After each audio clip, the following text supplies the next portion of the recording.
Alrighty. So we're putting together a 461 here. I got the cylinder out and the piston. I got the piston marked up. I just wanted to show you. I don't know if this is going to show up in the camera, but this is a Gilardoni cylinder. This is a new steel cylinder. I did a little bit of polishing on the exhaust. I'm not finished, but if you look on the intake here, look at that. That's from the factory.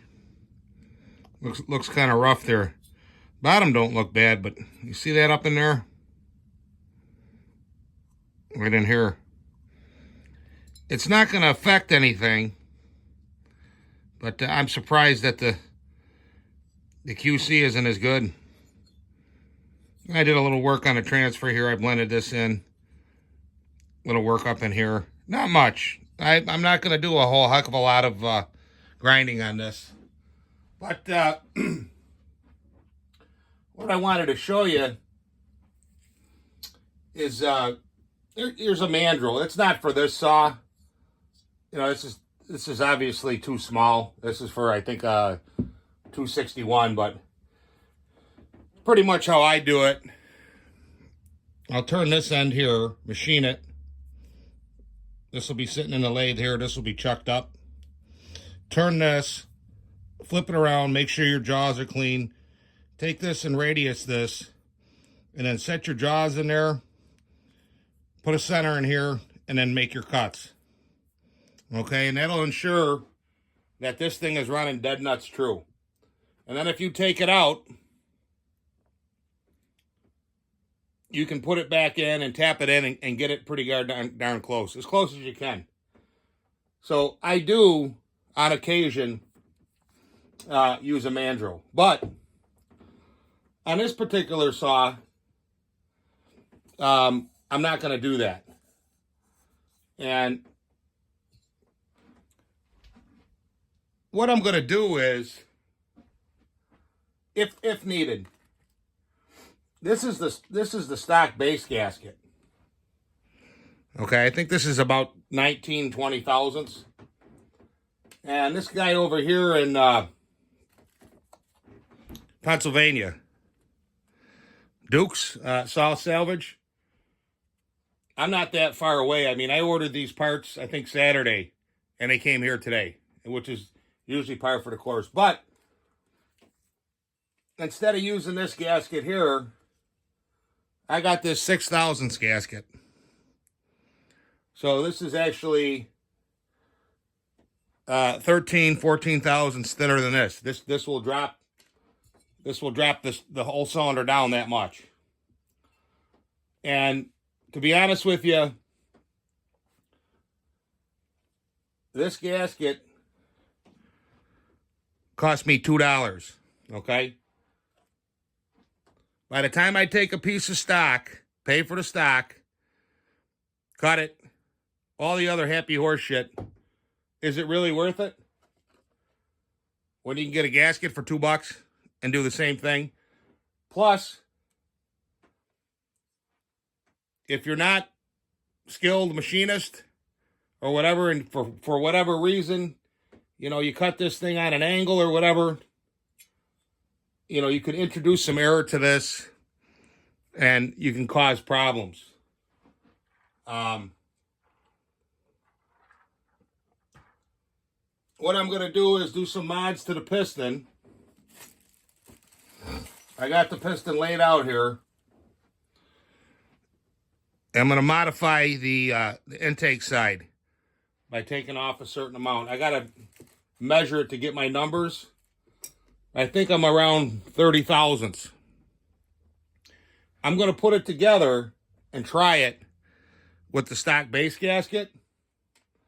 And if she's good and the customer wants it and wants a little bit more, I can always install this.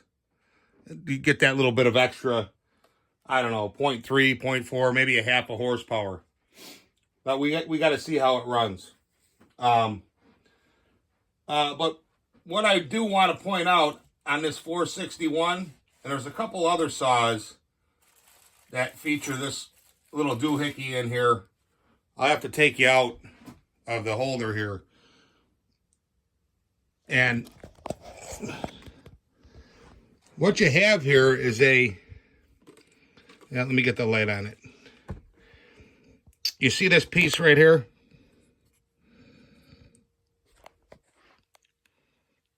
It's a deflector.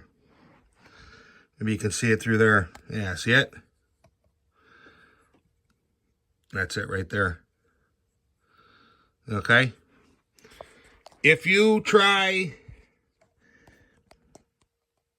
and lower the cylinder down by going from, the regular gasket here to this thinner one, you got to take these screws out of here. This screw here, let me get a pointer. This screw here and this screw here, take them out, and you got to grind them down. Because if not, what'll happen is you'll actually hit these screws. They're that close to this case half here. So if you try putting that thinning gasket on there and tightening your cylinder down, you're going to hit on these screws. They're a little proud of this. With the regular gasket, you're fine.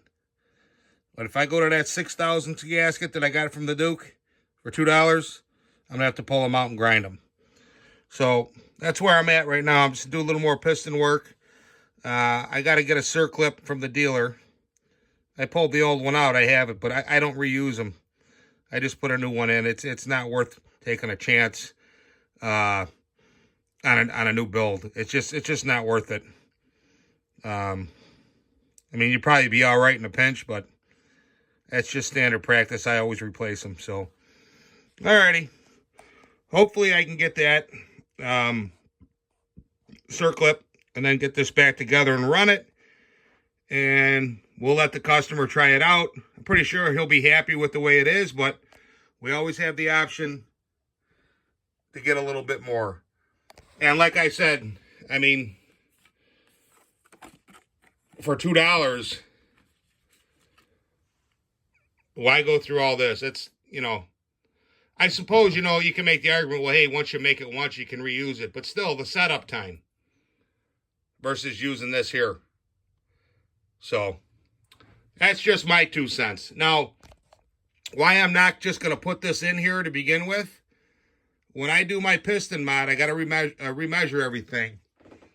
If everything comes out good, and he wants a little bit more, we can run that gasket. Sometimes, if you go too much on the intake timing, I know some of these guys like Iron Horse, he doesn't like more than 160 or whatever.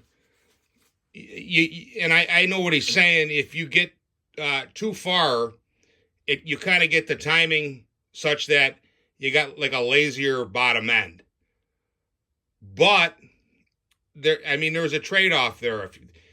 These saws basically, if you want this as a bucking saw, I'll sacrifice a little laziness on the bottom end just to get that punch on the top end.